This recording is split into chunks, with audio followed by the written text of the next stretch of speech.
Welcome. You are here with Dr. Nilda Perez with Business Foresight, creating strategies towards your extraordinary future.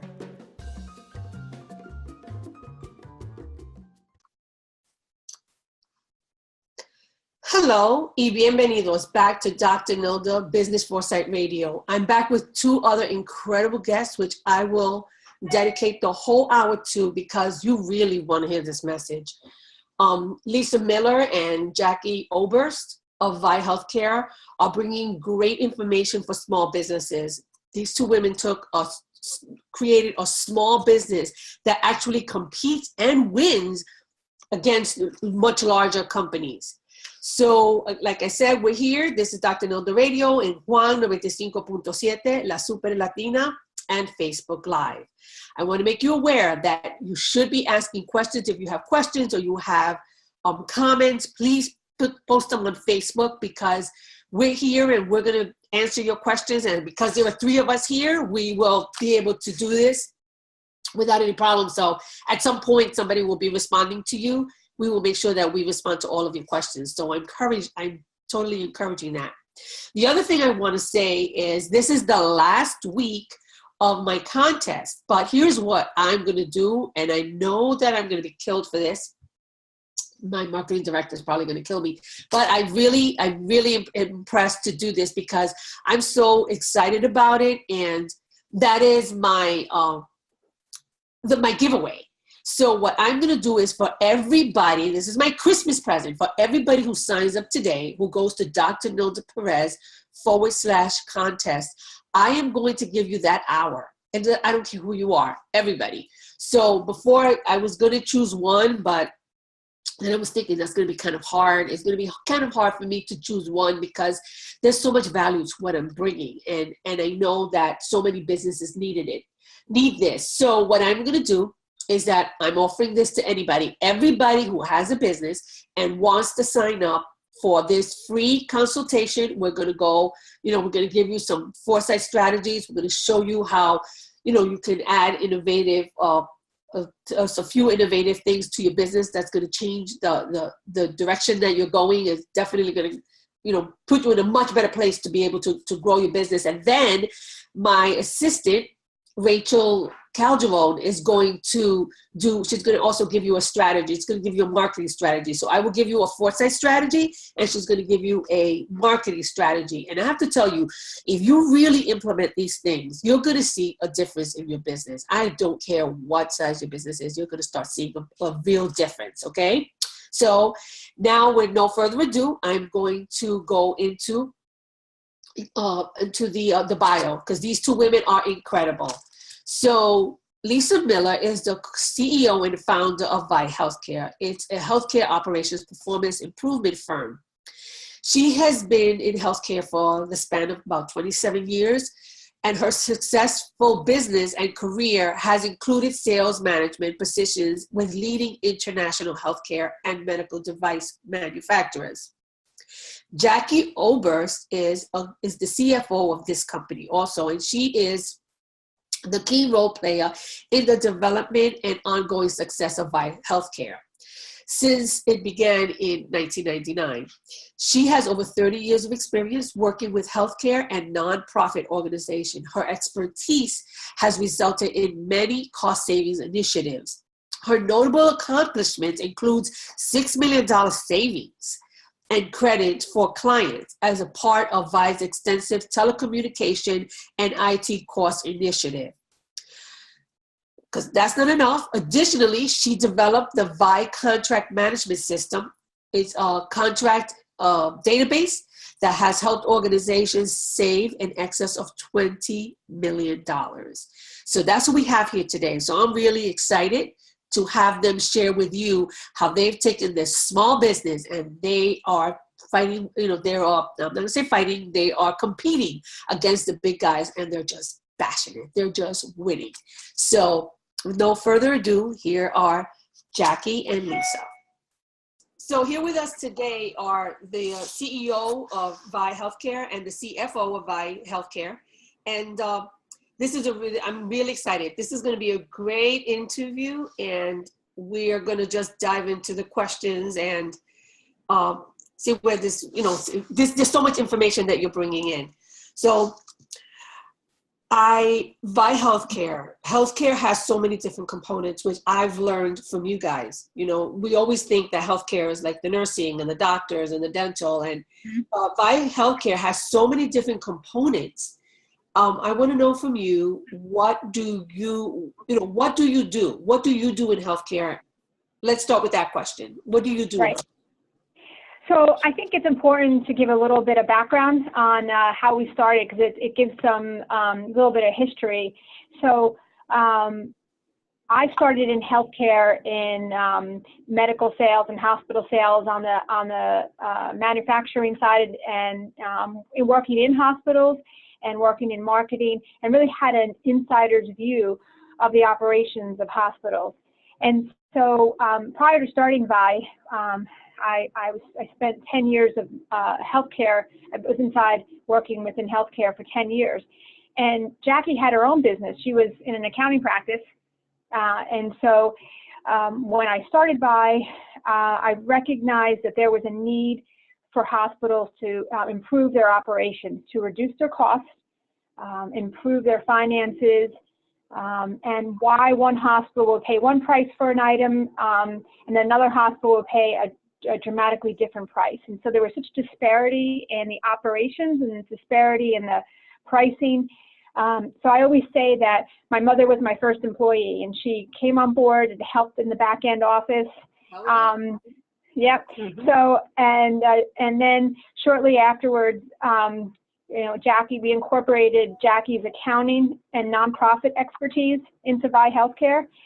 And so the company was started 17 years ago. Jackie's been on board for 16 years. And the main focus of VIE is for operational improvements. So we focus in on cost reduction, revenue improvement, operational performance improvement initiatives, how to help hospitals provide exceptional patient care. But we do it from the back end, right? The operation side, we support them.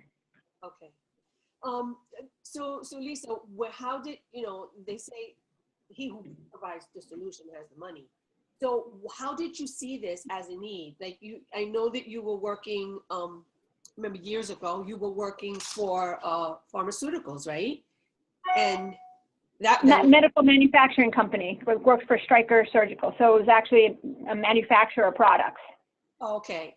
And you were going into hospitals. So where did you see this need, and how did you think of providing the solution?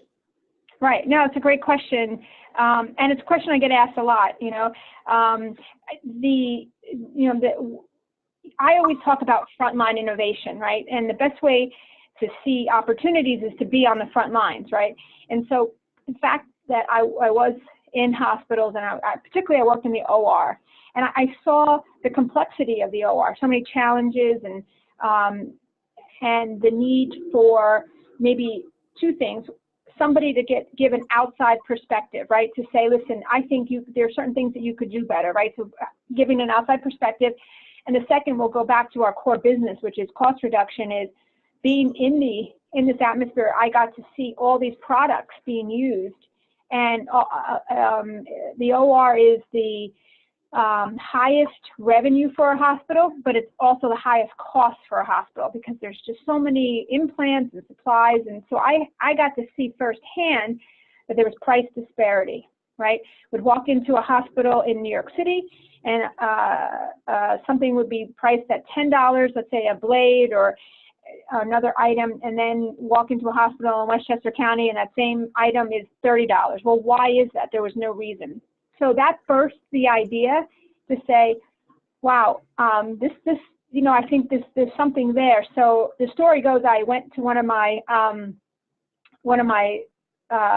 materials managers in the hospitals, and I said to her, listen, I think you have an opportunity to save some money. I think you're paying too much for that item. I think you should really go back and ask for this price. So a week later, I came back, and she said, you just saved the hospital $250,000. I got that price. And so that was the, kind of the genesis of what the idea. So I had a real proof of concept. I didn't get paid for it, but, but I knew it worked. You know what, what's nice about that story is that's the excitement that we still feel today, 17 years later. We still feel that excitement. Wow, we brought 250,000. So it's the same excitement. It hasn't gotten old, and it's just really a wonderful experience to bring that savings to the hospital. And it's something I want to talk about later, because there was part of one of the discussion points is that everybody here is very passionate about bringing cost savings to hospitals. So, something I hope we touch in more detail, because it's a really great point. Yeah, we will. So from there, go ahead. The beauty of this is not just that, but the beauty of this is that here you were like, oh, you have this like aha moment, like, this is awesome. Like, now I can do that again. When you did that and it worked. And the thing is, this is almost instant gratification. Because you tell them what they need to do, and they do it, they automatically save that money. Not all the results are the same. I know that sometimes the results take a little longer, but that's the beauty of what you guys do, is that they have that almost instant gratification and that solution that provides them that savings almost instantaneously. Right. So, Jackie, you were going to say? No, what I was going to say is that, from there, I did a couple of more of those kind of pro bono proof of concepts with other hospitals, and it repeated, and I did it in different hospitals, and I just, sat down with people in the hospital and said, I think you can do this or achieve that price, and it worked. And then from there, we began VIE. Yeah, so. That's awesome. That's such an awesome thing. So the next question was how you started the idea, but that's it. This is how you started that idea. It was that's awesome. So one of the things that I really admire about what your company does is the fact that you are a small company, but a powerful company, where you can compete with the big boys, and oftentimes, more often than not, win. That to me is the most fascinating thing. So tell me, what is that about? Like, how do you do that? Right. No, it's another great question, and it's another question I get asked a lot too, right? So in the very beginning, I never thought I could compete against, the big guys. Really, I thought, this is going to be hard, because they outmanned me or outpersoned me. They had more money. They had the name. I mean, I knew. Or I thought I knew that this was going to be insurmountable, right? An impossible feat. So, but fast forward to today, I think there's a couple of things that make it possible for us, and not just for us, for any small company that's competing against larger firms. First thing is our thought leadership. We've spent a lot of time on developing our thought leadership, and we've made some really big investments and big decisions in time and resources, not necessarily money, but in sitting down and saying, how do we see these problems? How can we help our clients with these problems? What do we see that everybody else doesn't see? And so we formulate our own thought leadership. So then when we go to the marketplace and we're meeting with hospitals, we have a unique way of what we see and how we work, and that thought leadership is much deeper than the larger companies, right? So they're big, they're generalists. Somebody said to me, and we're going to talk in a little bit about mentors, but one of my mentors, Keith Cunningham, said to me, you have to look at it like those big firms are General Motors, or and they want to be everything to everybody, but VIE and your team, you're Lamborghinis. You do this well, you do it better than anybody else. And I think that really has stuck in my head to say, we've chosen what we do, and we're gonna provide this service, this expertise and knowledge, and we're not gonna try to be everything for everyone, right? And I think that focus has really made a difference, because we do beat our competition. Not only do we beat the giants, many times when the giants have been there before us. Jackie and I were talking about this earlier. Yes, because a lot of times they'll be there before, and they'll say, XYZ big firm has been there.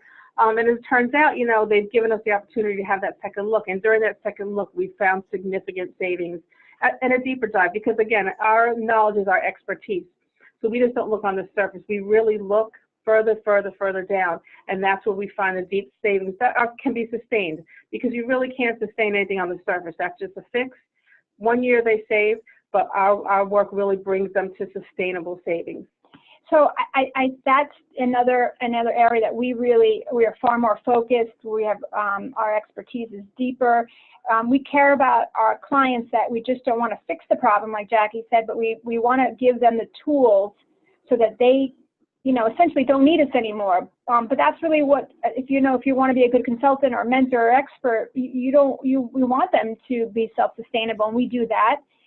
And I think the other big part is we don't make it difficult to do business with us, right? So we're willing to come in. You can try us. We have guarantees. We make it really simple. They can do a proof of concept, and once they start working with us, even on that proof of concept, they want more. And so we know, and you and I have had this conversation, that they can call me, right? I don't make it complex. I don't call Jackie. We don't have a bureaucracy. Yes, we're the CEO or CFO, but reality is we are the frontline advisors and consultants. So we don't make it difficult to say, I'll get back to you in a week with that question. Exactly. Right. One thing I wanted to, I'm sorry, I didn't mean to interrupt you. One thing I want to go back to something that Lisa said is that they don't need us anymore. So yes, for that particular engagement, they may not need us anymore, but many times over and over, they do call us back because they know that we are experts and we bring something different to the table. So they'll call us back and ask us, can you do this? Can you do that? Right. So the relationships that we develop allow for that, and then the expertise that we brought allow for that. It's a great point. Okay, so now we have to go to a short commercial. I want you to go to your computer, go on drnildaperez.com/contest on your phone, on your computer, on your tablet. You need to do this. I also want you to write your questions and your comments on Facebook Live. I want you to put that right here. We are going to respond to all of your questions and your comments. And if you have any kind of business questions, these are the people to ask. So we look forward to seeing you in a few minutes. One of the things that I know, because I know your company, I know your staff, you have been really, really excellent at choosing experts. Like you may have a small firm and you may have probably a smaller staff than the bigger companies, but everyone that you work with is an expert, is a top expert in their area. How did you do that? Like how? Because oftentimes that's the problem with small businesses. We kind of hire somebody who kind of fits the bill, but you've really been really key on hiring all experts. Right. So I think there's two things. We have brought on exceptional people, right? So I'm going to name the two most exceptional people, of course, my mother and my sister. But no, seriously, I say that jokingly, but the truth is they are experts. I think part of it is really being able to see people's, talents and abilities, and sometimes not always where they are today, but sometimes it's just knowing where they can be. I always say that, I've met really, really, really smart people in my life, really smart people. And I've met people that, maybe they're not geniuses, but boy, do they have heart, right? They have good intelligence, they have heart, they're willing to learn, and they're willing to hone in on their expertise. I would take that person any day over the genius, that person. I would take the person that's, for lack of a better way of saying it, a little scrappy. They work hard. They want to learn. They're okay with being able to get feedback. They're more malleable. You can form them into the potential that you see in them. That's right. That's the person that I want to work with. The person that's willing to innovate together, to like you said, be malleable.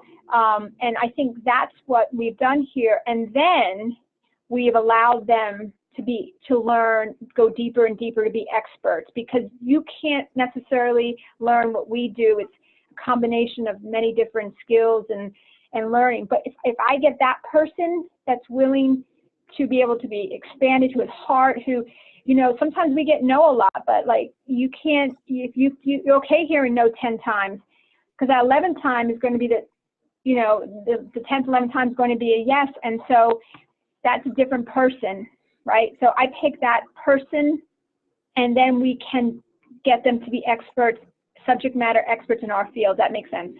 Okay, awesome. Okay. So in 17 years, you've really been very successful in doing that, because I know most of your staff and I'm impressed by each one of them, no matter what role they're in. So you Right. really have honed that in.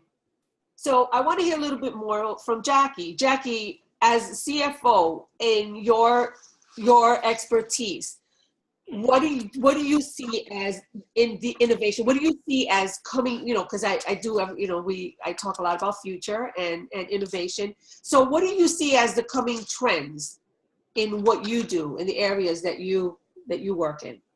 Well, actually, specifically, my expertise is in IT and in telecom.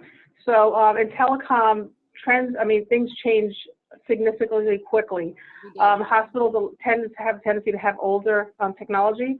So what we do is we look at what they have, look at their needs, and then we bring to them information regarding, you know, newer technology to bring their costs down, but also so that they can work more efficiently.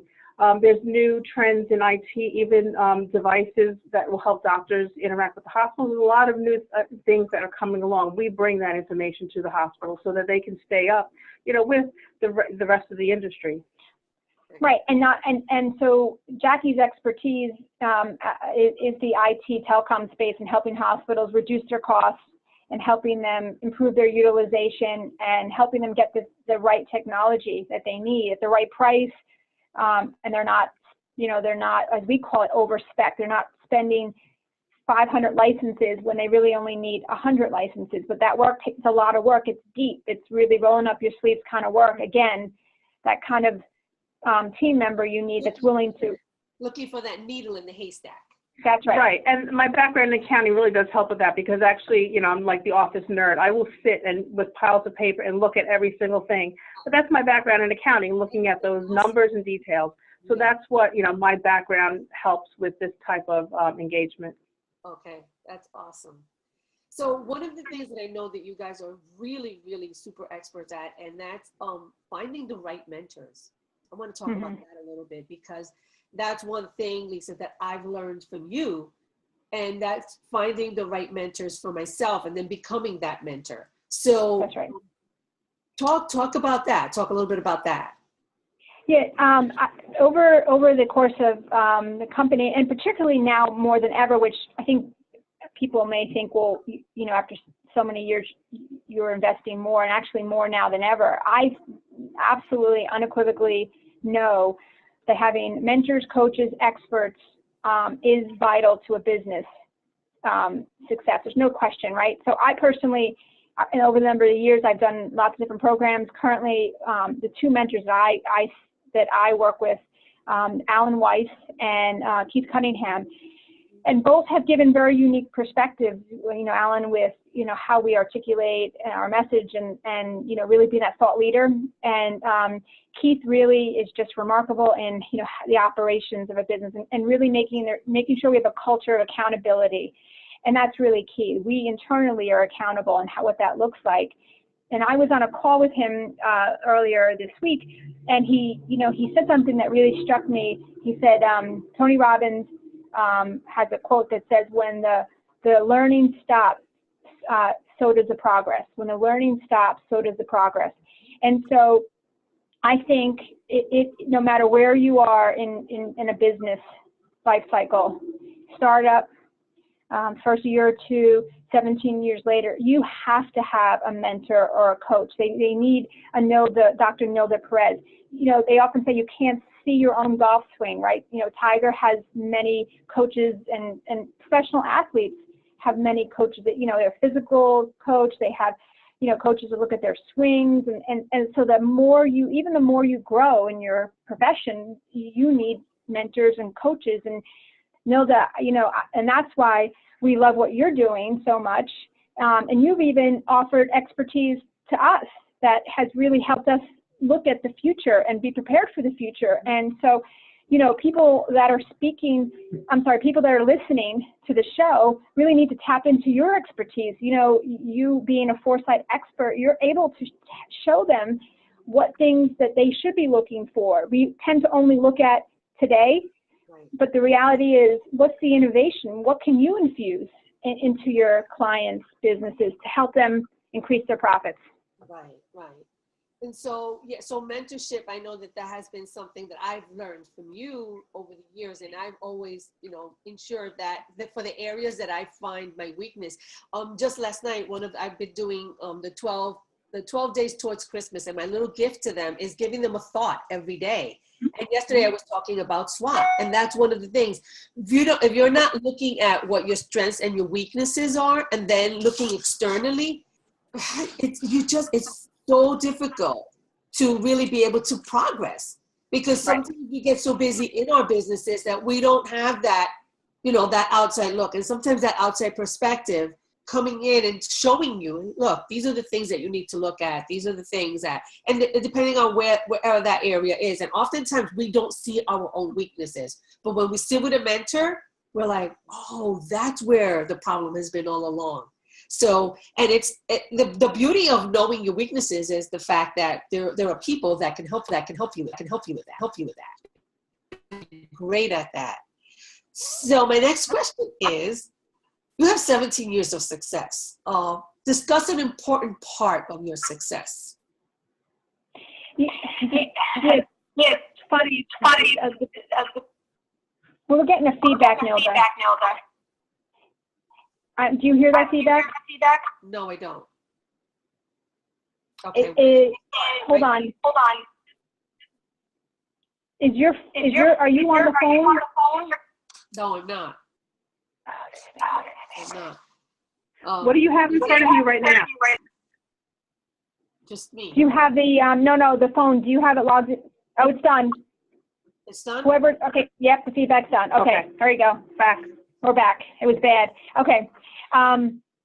So, I think there's a couple of aspects about really what has sustained us over 17 years. And we talked about it a little bit. It's definitely the coaches, the mentors, and the experts. And it's a continuous learning. I think that is so key, that even though we are the leaders in the industry in our niche, we still have to continuously learn, right?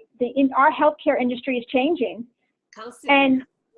And so if we're the same company we were 4 years ago, we're not going to be successful. So we still have to continuously learn what's going on in our industry and how still we are going to be able to help our hospitals in this environment. Because this environment now with the Affordable Care Act, or now potentially some changes with the new administration, is different than the environment 5 years ago or 6 years ago. So we have to always be continuously learning. And our clients do depend on us to be continuously learning. So they do look to us for what's new, what's coming down the pike. So, for that alone, we really need to stay on top of everything. That's a great point. Okay, so now we have to go to a short commercial. Please be advised, this is the time. You're going to go right now. You're going to go to your computer. You are going to type in drnildaperez.com/contest. Remember, it's not a contest. If you sign up, we will call you. We will spend time with you. We will help you with your business. And also want to remind you to put your questions and your concerns on Facebook Live. We're here to be able to respond to any of your questions. If you have a question, these are the people to ask. These women have a small business that is a powerhouse. Okay. So they, rather than them taking the time, because you're working with hospitals. Those are huge entities. Those are huge organizations. Mm-hmm. They look to you to be like in the forefront of whatever change there's going to be in that industry. Absolutely. Yeah, and they really look at us to be an extension of their services, because they don't have the resources to do the things that we do, and to take the time, like you said. I'll give you an example.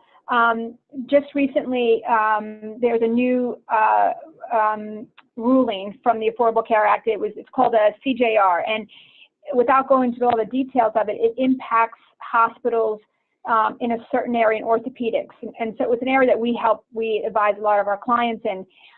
When the final regulation came out, it was 1,074 pages. And so, and yes, exactly. And so I've read it, and we've had a couple other people have read it. Jackie's read portions of it, but I've had to read that several times. and really understand it so that when we talk to our clients, we're able to say, well, these are the most important aspects of the new ruling, and this is how it's going to impact your finances, and this is what you're going to need to do. And so, and so we hear a lot, wow, you're able to do that and disseminate that information. That's real value. That's adding so much extra value. Exactly. And that's really what we want to do for our clients. We want to give them that extra value. So yes, that's genius. I love it. So I've heard you talk a lot about disruption in business. What is the disruption in your business of healthcare operations? Right. But what is that? Right. No, it's we see it from two perspectives. Jackie talked a little bit about it with the technology, right? So everyone talks about telehealth or the Internet of Things, how we are connected, right? So somebody, if you've got a senior at home, we've got our mom, and so now, through maybe the iPhone and taking different vitals, hospitals can see and check on the elderly or check on patients that have a higher risk to understand where they are, right? So it's connected health, right? So we don't do that work, but we're on the back end making sure hospitals are paying what they should be paying, using the right, technology, understanding how things are connected. So, that's the bigger, area of disruption in healthcare. How can we support our hospitals in the technology part and in the infrastructure part, right? And the second is what I like to call is frontline innovation, right? Again, we're on the business side, but we can help our hospitals on the front line, and they're like daily innovations.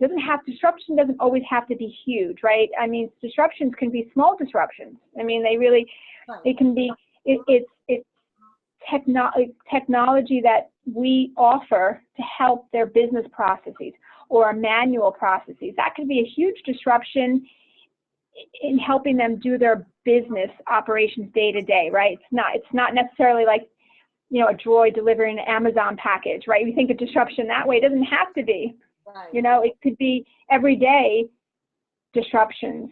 And we do have an example of that. A few years ago, hospitals said they were having issues with their switchboard services and really didn't know what their issues were. So we went in, we spent days, nights, and just really analyzed the whole thing, and we're able to bring them that information for their daily operations to help improve that. And it was disruptive because they really had to increase, staff. They had to have better equipment. There's a lot of things that changed from the way people used to do things. That's a great point, and it impacted not only kind of when the patient calls to, how things are structured.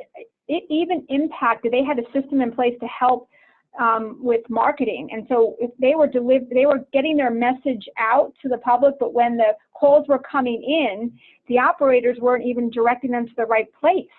So now all this money that they had spent with marketing and getting patients to call was failing. It was a point of failure because they weren't. Yeah, and they were going to another local hospital. Right. So people were going to a competitive hospital. Because of what the operators were doing, and it wasn't until Jackie and her team went in and uncovered it. And that was huge. So that even impacted marketing. And that was a disruption because this was frontline. I'm a big believer in frontline innovation as opposed to, you need big innovations. I love frontline innovations. And a CEO of a hospital would never have seen that. A brainstorming session, it would never have seen that. But getting on the front lines saw a huge problem. Right. What you guys do also is that you make a pyramid organization into a flat organization. Mm-hmm. That, you become that leader that actually talks to everyone and gets That's to right. know everyone. And the problem with large organizations such as hospitals or any schools, or universities, is that fact that the top is so disconnected with the bottom. And by doing this, you're bringing in that, you're making that organization flat, and that's really bringing them so much value because they're able to do that. Imagine the CEO of a hospital or hospital director, going into the call office and sitting there for a day or two. Well, and that's exactly what happened. So our meeting was with the CEO of the hospital along with the actual frontline people who worked in the operation. So we did bring that. We were a liaison between the two to help them work together, because from the top they don't see, and the bottom feels like, well, maybe, you know, they don't see. So we were able to bring that together for them. And I also think that sometimes the top wants to see, but they have so many things on their plate. They need the resources to help them see, or to remind them. And sadly, sometimes you have to be reminded that the people on the front lines really have the best insights. They know more than us as consultants. Absolutely, I totally agree with that. Being in leadership, and I was, you know, I was doing regional work. I was a regional director for a huge mental health company before I started doing this for myself. And that's what I found. I was like, there's a lot of investment. And that's what I hear from a lot of my mentors. You really need to invest on your frontline staff. Why? Because they're the connection with the people. If that fails, guess what? You have no business. So it's so important. That's right. That's what you guys do. You make it, you make it seamless. You make that operation seamless between the you know, higher leadership, you know, the leadership and the staff, the frontline staff. So that and one more thing, I want to go back to a point, big versus small. The other thing we hear from our clients is that the big companies come in and they stampede all over their frontline people because they want themselves to look great. They stampede over, you know, the big consulting firms. They deploy hundreds of people, and you know, all the departments are made to feel like they don't know what they're doing, and they're incompetent.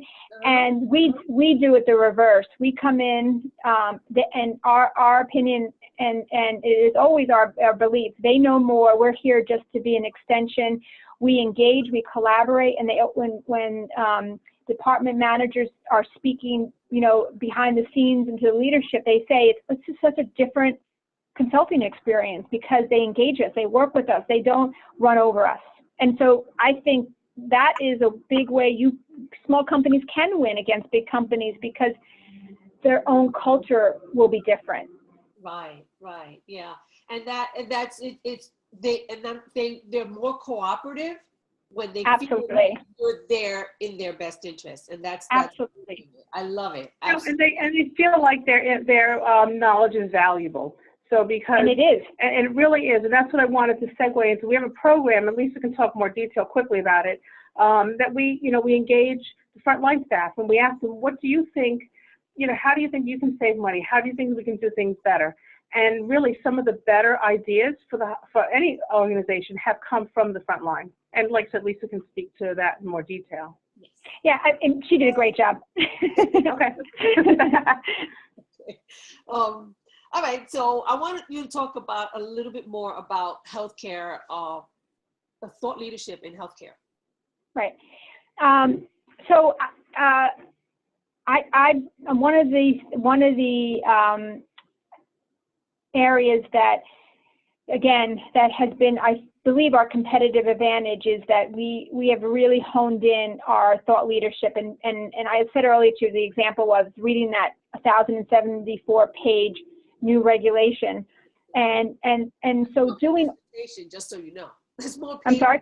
That's more pages than a dissertation. Right. Well, I didn't have to write it. I had to read it. But probably that's worse. At least while you're writing, you fall asleep, But. And really immersing ourselves into what's going on, in healthcare in real time, and taking that information and creating our own thought leadership about it, because 10 different people can read that new regulation really and come up with different insights. I'm not going to have all the insights, and I'm not going to have the best insights. I'm sure I'll have some gems, and but if we continue to immerse ourselves, we are going to create our own thought leadership, our own ideas. In that example, the CMS has really wanted innovation into how we care for this population, and they really are trying to spark hospitals. And so what we've done is to say, here's some ideas we think. Why don't you try these 4 things and so we're creating our own thought leadership around the regulation. Now, maybe one or two won't go anywhere, right? I mean, they're not going to be horrible, but maybe they won't. But we're still willing to take that risk, right? To put our ideas and thoughts out there, how we see it. And many times people are like, "God, that's a great idea," but we're willing, Milda. Sometimes people are afraid. If they've got something in their head, they see something in some way, they're afraid to talk about it, or they're afraid to put it out there. And I say, put it out there. If you've done the thinking time around it, if you've invested the time to think it through and create something different or a different insight, put it out there, because that's been successful for us. Okay. And to further substantiate that about thought leadership, we have a team of thought leaders. So it's just not one. It's just not Lisa who's our thought leader. There is a concise team, and we meet regularly to discuss different things that we each individually are experts at. And then we come together and just, to look at our messaging and just how we can, make changes and really be that leader in our industry. That's a great point. And there's a core 4 of us that really sit around and really hone in our thought leadership, and individually, right? It's Jackie's got her thought leadership, Lynn, Rich, myself, and we do sit around the table and we do hone in on it. And that's a great point. It's a team of thought leaders. Right. That's fabulous. So you guys took this from zero, like you created this. This was something that it was non-existent, and you created this company from zero. What would your advice be to those people that have small businesses that want to be a powerhouse, not necessarily a huge organization, but they want to be a powerhouse in their industry, want to be a powerhouse in what they do? What would your advice be? Because that to me is priceless. I have something quick. So I listen to a few shows and read some reading. And the one thing that they say is you really need to find a problem and how you can fix it, because that's really the essence of any kind of business like this. What's the problem? What knowledge do I have to fix it? So that's really important, because, we can do, like Lisa said, be General Motors and be a lot of things to a lot of people, but there's a specific problem that you have that knowledge. And how are you going to be able to bring that solution to your client base? And that's really, I think I answer it, and that's the number one aspect. Because sometimes we fall in love with our product, right? But Keith says all the time is, you need, and that's Keith Cunningham, you need to be a pain reliever for pain, right? And so what is the pain in the marketplace? If you can really find that pain in the marketplace and you come and you go get a solution, you deliver it, I mean, that's key. And, he also, he says a lot of times, and he's got to remind me and all the other people that we work with that we want to be passionate, and passion's great. We're going to love what we do, and we happen to love what we do, and we love delivering savings because we know it goes to patient care. But we also need to focus on what pain reliever are you giving. And there's a great book called I got to remember it. It's a great book called Competing Against Luck. Okay, Competing Against Luck. And it talks about jobs to be done theory. And the jobs to be done theory is if you've got to understand, or if you can find out what jobs your clients need, what job needs to be done, and you can hone in on that and deliver it, you got a home run, right? And so sometimes we come up with an idea and really there's not a market for it, right? So I think the number one, my advice is find something that's needed in the marketplace. And what's the pain, and then the other, there's so many other aspects, but I also think that you got to add value. You've got to add that massive value. You got to give more, and that's a big differentiator in the marketplace too. Okay. And then one simple piece of advice from Dad. He said, "Do what you know." So, I mean, he always said, this is what you know, do it and do it well, know everything about it. So we're not going to be selling hamburgers anytime soon. Right. Yeah. But it's great advice. Do what you know. Sometimes we get into things and then we say, I want to do that. I want to do that. And the reality is, for us, we have been in a very specific niche. Do what we know. Right. And what you do well. So become Yes. that invaluable, that priceless expert. Go-to expert, right? Yeah, that go-to expert, absolutely. Okay, so where do we go from here? How do you remain competitive? What are you gonna do? Do we have enough time for this? Yes. Oh, Okay. okay. You know what? I'll tell you when. No, come on, just give it to us. Do it. Just do it. No. Okay. So ask the question again, so she can edit it out. Go ahead. Ask the question again. Okay. So where do we go from here, and how do you remain competitive? So I think we continue to be consistent with our focus, right? I mean, and we want to go deeper and deeper into our expertise, right? So our where we go from here is continuing to be that expert in our niche, right? And looking to the environment, to healthcare, and to see anticipating, right? Because you talk a lot, and I think you teach a lot about anticipation. Yeah. I know you've talked to us about anticipation. So looking at the marketplace and helping our customers anticipate what cost reduction or revenue improvement or operational improvements that are coming down the pike. How is the market changing that we might have to change or tweak or incorporate and help and give that more value, right? So again, I say we can't be the firm from 3 or 4 years ago. Where do we go from here? And you can speak to it better than I can. How important it is to anticipate what will be, and how do we help our clients into our niche, right? Yeah, the reality is that it's honestly it's priceless, because here's the thing: if you can anticipate the future. If you knew today that if you walked down that block that you were going to have, you were going to get hit by a car, what were the chances that you'll do that? Probably none, right? Because you've anticipated. So that what anticipation does, and by knowing that future, this thing is. Let's wait till this is done. So by anticipating the future and knowing what's going to happen down the pike, you can seize an opportunity, or you can avoid a threat. If you absolutely, you're walking right into it.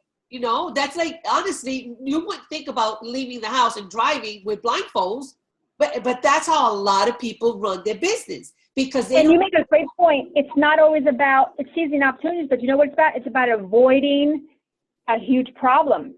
Anticipation is about also avoiding a big problem. Avoiding a big problem, and oftentimes there may be a great opportunity that you didn't seize because you didn't see it coming. You didn't know. So, people, it's not all negative. Yeah, you can avoid, and that's huge. That right there, if that were the only thing, that would be good enough. But it's so much more than that. It's seizing opportunities like, wow, there's that. I'm going to be in the front line of that. So you may be in that same industry, but if you can do something that's completely different because you've anticipated it and you're so far ahead that you saw that coming and you're in the front line of that, that's going to make you, I always tell people, let's just say, I don't care what your industry is, that what you do, you live in a block, you have a brick and mortar in a block of everybody's doing the same thing. Why would I want to go to the end of that block to you? What would you offer me that I can't just go to the first one and avoid a mile, walking another mile? You have to be worth that extra mile. So and anticipating the future that's it. That's it, because that will put you in a league all your own. You will avoid those threats. You will seize the opportunities. You have to know this is critical for any business. So that's where we go from here. Okay, sorry. I stole your thunder. Oh, what was sorry about that. Well, that's why people need to come to you, Nilda, because you can really look at in an organization and really bring some of that information. So it's really important that people do hire mentors, as we have done, and they can do that in hiring you to really help them move their business into the next 5-10 years forward. And I just have one thing to say, because when you hear it, I'm always, I'm not that I'm shocked, but I always, I don't say take my breath away. I'm always like, wow, how many futurists are there? We were speaking a couple of nights ago. How many are there, Nilda, of you? of me, there are futurists, but a lot of them do this for large companies. I believe that if we can do this for small companies, these small companies are just going to just blow it out of the water. But they usually do it for large organizations. That's right. So I heard you say there's so few of them so few futurists for small businesses. And if I'm a small business, and if I were going to kind of redo this all over again, one of the things I would have done is I would have worked with a futurist, because it would have saved, Keith calls it the dumb tax. It would have avoided a lot of those dumb mistakes you make, right? If you had somebody who could teach you the things that you teach everybody. So they need to call Dr. Nilda Perez. Okay. And VIE Healthcare is also pretty awesome. Where I think we have a mutual admiration for one another. That's right. Absolutely. So thank you, Nilda, for having us on the show. Yes, this was great. You guys, and I would love to have you guys again, because you brought a lot of value to this show. I think that a lot of small businesses can learn from, again, we always think that it's about being huge. And you've kept a small business, you've kept it so mom and pop, and yet you're blowing it out of the water. The beauty of this is that you guys have learned the art of keeping it small and yet such a powerhouse. You don't have to be a huge entity, which is oftentimes we think to have a very prosperous business, that means you have to have 60, 80, 1,000 employees, but you've kept it small and you've learned the art of being a powerhouse. And I love that. I tell you, I so admire you guys. So thank you very much for coming today. And we look forward to having you back at some point. Okay. That's great. Thank you, Dr. Nilda Perez. Thank you. Bye-bye. Thank you, doctor. Okay. Bye-bye. So in closing, I want to remind you that I'm opening up the contest to everyone. You go to drnildaperez.com/concert. When you do this, you're going to have the opportunity, and I'm doing this for everyone, to get a four-set strategy, which you'll be doing with me, which is about brainstorming ideas and researching what your industry is, and helping you with to create a game plan for the future of your business, to make you more innovative and set you on that road. And then you're going to sit with Rachel for a half hour. She's my marketing director, and she is going to create with you a marketing strategy. So you're going to walk away from this with 2 strategies, and this is for anybody who signs up. So we're opening this up for everybody. This is going to be a great opportunity. We're only offering this time. It's going to be over on the 24th. So please sign up. And it's not a contest anymore. I am opening it up to everyone. Everyone who signs up will get this. So this ends this segment of Dr. Nilda Radio. I'm looking forward to hearing from you guys again. I will see you next week. Next week we have an awesome woman also in a different part of healthcare. She does holistic healing. Her name is Sarah Andreas Taylor.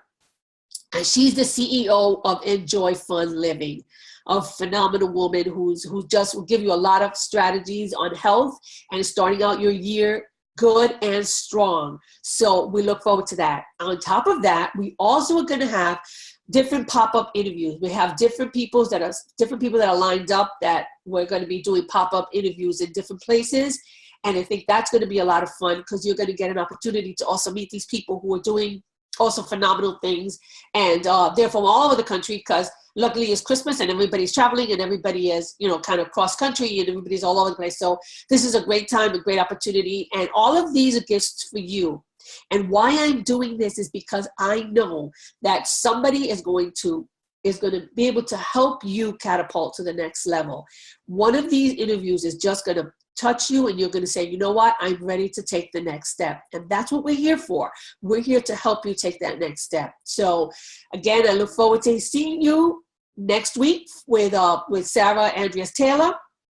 And on top of that, for all of the pop-ups that we're going to have. So we're going to be on Facebook Live. So next week is going to be all Facebook Live, because the station is going to be closed for the weekend of Christmas. So Christmas weekend and New Year's weekend, they're going to be closed, but that doesn't stop us. We're going to keep working. We're going to keep sending you stuff. We're going to keep you in the loop. So you're not going to get rid of us. So looking forward to seeing you, and have a happy, happy holiday. Bye.